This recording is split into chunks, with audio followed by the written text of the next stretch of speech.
Hey everyone, I'm Nick Robertson. I'm the founder of Rare Combinations LLC, and today I'm going to be telling you about the alcohol percentage detector that I've developed for the brewing industry. So I'm a biochemical engineering and major and genetics minor here in my final semester at the University of Georgia.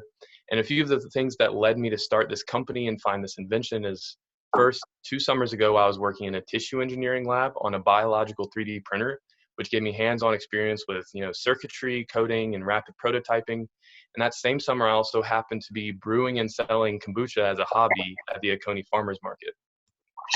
So if you don't already know, kombucha is a fermented tea drink that's increasing in popularity around the world due to its flavor and variety of health benefits.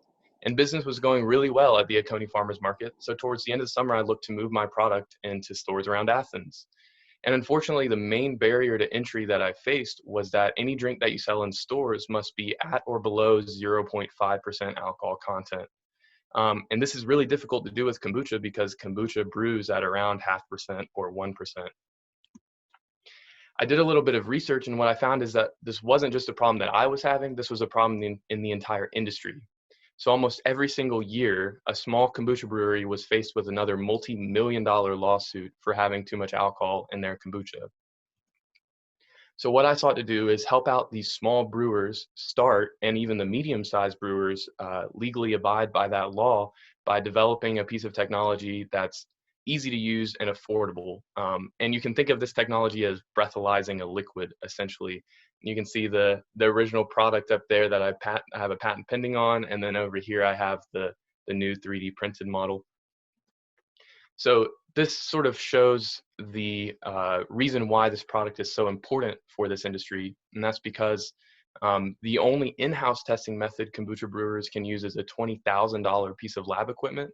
And I can tell you from customer discovery interviews that 90 to 95% of kombucha brewers cannot afford this. Another option is lab testing, which ends up costing brewers about $500 a month and takes 2 to 3 days at least to get results back.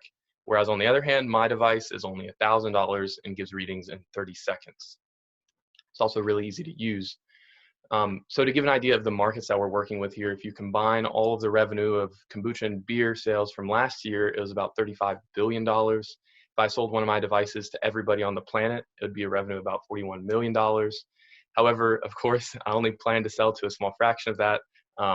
In the next 3 years, I plan to have a revenue of about $1.8 million, assuming everything goes well.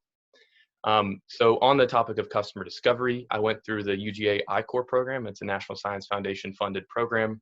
And most of my interviews were with kombucha brewers who I found weren't directly concerned or even aware of the multi-million-dollar lawsuits.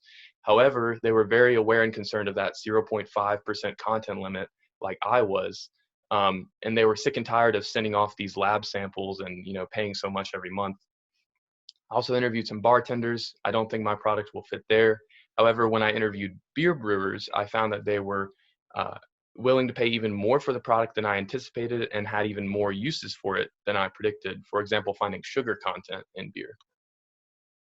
So the three major bottlenecks that I feel like are holding this company back from growing exponentially is first, I can't sell to over half of my market because I don't have something called CE certification. So the little CE, you've probably seen it on some electronics. It's just a stamp of approval saying that your electronic device doesn't interfere with other people's electronic devices. Relatively easy to get that certification, but it does cost about $5,000 to jump through the regulatory hurdles. And the other two bottlenecks are, of course, marketing. So it's a relatively small market, so a little bit of money will really go a long way. And I simply don't have product to sell. You have to have product in order to sell it. So each detector only costs about $100 to make. So again, a little bit of money will really go a long way.